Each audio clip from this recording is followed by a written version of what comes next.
Existe um lado bom nos fenômenos climáticos que estão cada vez mais frequentes com essa onda de calor que tomou boa parte do nosso país na última semana?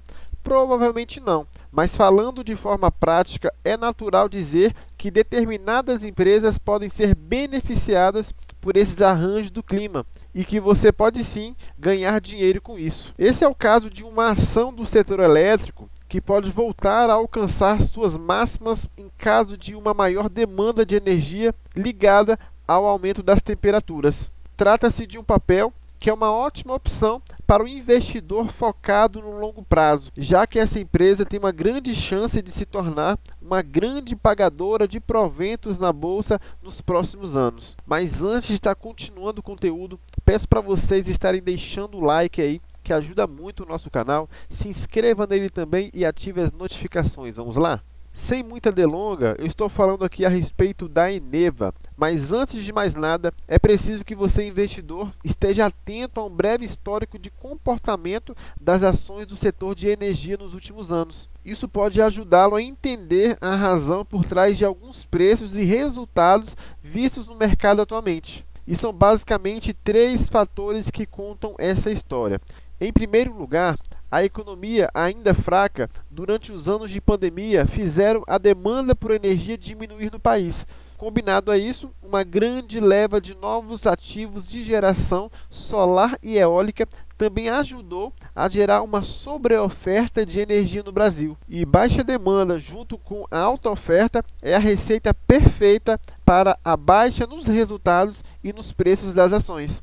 Por fim, o alto índice de chuva no país, desde o ano passado, tornou as termoelétricas praticamente inúteis. Isso acontece porque elas costumam ser chamadas para suprir a produção de energia quando as hidrelétricas não dão conta de gerar a quantidade necessária para as cidades.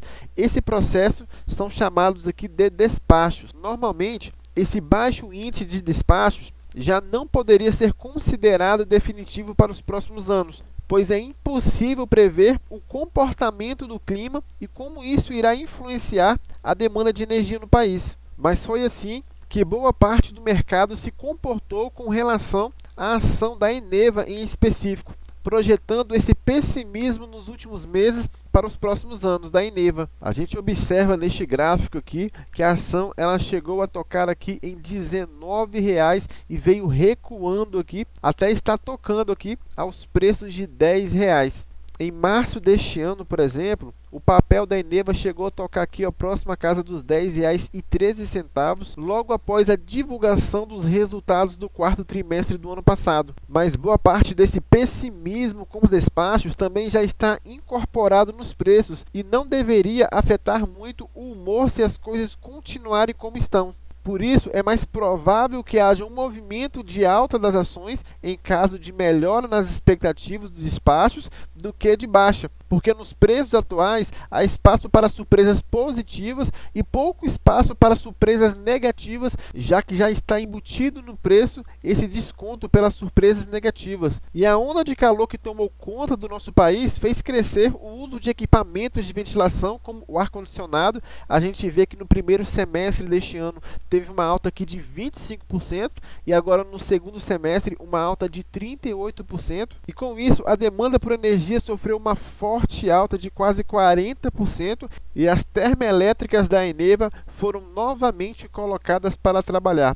Isso estimulou o mercado a adotar uma visão mais otimista sobre a ação da companhia nas últimas semanas. Só no mês de novembro a gente vê aqui uma alta de 22% na ação da companhia, que foi uma alta bem acima dos seus pares, e é por isso que, junto com a estimativa de que as altas temperaturas se tornem cada vez mais frequentes no país, crescem também as boas perspectivas para os resultados da companhia. E a pergunta que fica é o seguinte: por que essa ação pode ser a mais beneficiada? A Eneva ela pode ser mais beneficiada do que outras termoelétricas no cenário de aumento das demandas por despachos. Acontece o seguinte: pelo simples fato de estarem disponíveis para serem acionadas a qualquer momento, essas companhias já têm o direito a uma receita fixa. No entanto, no caso da Eneva, a receita fixa não é tão relevante para os resultados frente à receita variável.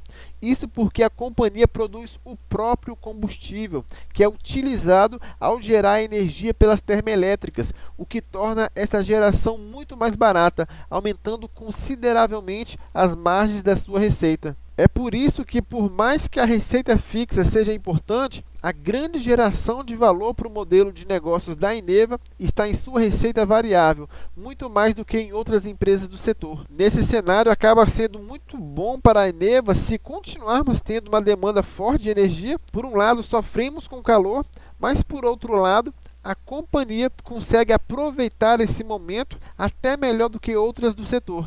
E quando nós falamos aqui a respeito de dividendos, ela neste momento ela não vem pagando um bom dividendo, mas para tentar se defender de um possível cenário com despachos escassos por muito tempo, a Eneva fez grandes investimentos em setores que são menos dependentes disso nos últimos anos, como compra de complexos solares e a questão também de usinas de geração a gás.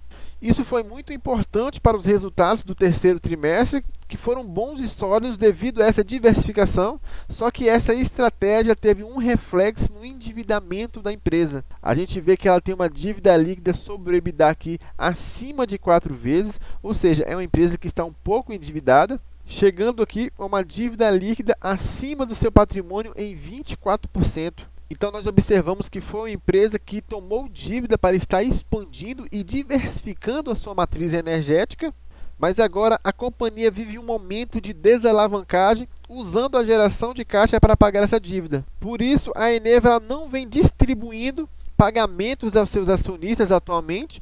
No entanto, esse é um tipo de negócio tipicamente gerador de caixa e distribuidor de dividendos se pensarmos em um prazo maior. Então, se levarmos em consideração os investimentos que a companhia fez, o setor que a companhia faz parte, e nós sabemos que ela já fez um investimento e que com o fluxo de caixa do valor que foi entrando, ela vai estar diminuindo essa dívida e que a longo prazo ela tende a ser uma boa pagadora de proventos e quem se posiciona antes tende a colher muito mais esses frutos, que é a forma, por exemplo, que o Luiz Barsi, que é o maior investidor pessoa física da Bolsa aqui no Brasil, ele faz. Ele tenta se posicionar nos ativos anos antes que esse ativo venha a ser um bom pagador de dividendos, exatamente pois ele sabe que quando chegar próximo que o ativo ele começar a distribuir bons proventos, o preço já não vai ser mais o mesmo, pois o mercado já vai ter precificado a empresa e ele não conseguirá comprar aos mesmos preços que ele poderia comprar se ele tivesse comprado antecipadamente. Então, galera, nada aqui é recomendação de investimentos, mas é apenas uma visão que eu estou tendo da empresa, que, lembrando a vocês, não é a empresa que eu possuo em carteira neste momento, mas ela pode se encaixar em uma carteira previdenciária, principalmente para quem está começando a montar a sua carteira, pensando em uma aposentadoria lá na frente. Então, esse é o vídeo que eu trouxe para vocês. Se vocês gostaram, deixe o like aí, que ajuda muito o nosso canal. Se inscreva nele também. Eu fico por aqui, até a próxima. Fui!